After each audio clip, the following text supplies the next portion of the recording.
اگر آپ اللہ کے احکام پر چلنا چاہتے ہیں آپ کو کشمکش کرنی پڑے گی، دائیں بائیں آپ کے ہو سکتا ہے خود گھر والے جو ہیں وہ آپ کے خلاف سب سے پہلا محاذ کھول لیں۔ ایک شخص جو آج تک رشوت لے رہا تھا آج طے کرتا ہے کہ یہ حرام ہے، اے اللہ میں توبہ کرتا ہوں، معاف فرما دے اب تک جو کچھ میں نے اس سلسلے میں کیا ہے، آئندہ کے لیے عزم مصمم کرتا ہوں کہ نہیں لوں گا۔ آپ کو محسوس ہو جائے گا، خود آپ اس کا اندازہ کر سکتے ہیں کہ اس کے گھر والوں کے لیے جو آسائشیں تھیں، جو اللے تللے تھے، جو پراٹھے اور انڈے وہ صبح کے ناشتے میں استعمال کر رہے تھے، اب اگر وہ سوکھی تنخواہ پر سوکھی روٹی بھی فراہم کر سکے اپنے گھر والوں کو تو بڑی بات ہو۔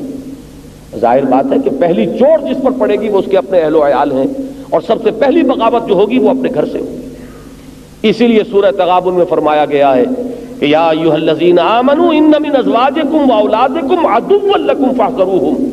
اے ایمان والو تمہاری بیویوں اور تمہارے اہل و عیال میں سے تمہارے دشمن ہیں، ان سے بچ کر رہو۔ ان کی محبت ہی تو ہے جو تمہیں حرام خوری پر آمادہ کرتی ہے۔ ان کو اچھے سے اچھا کھلانا اور اچھے سے اچھا پہنانا، ان کے لیے اعلیٰ سے اعلیٰ تعلیم کا بندوبست کر دینا، اگر جائز ذرائع سے نہیں ہو رہا تو ناجائز ذرائع میں انسان ہاتھ مارتا ہے۔ یہ در حقیقت عداوت ہے، محبت نہیں ہے،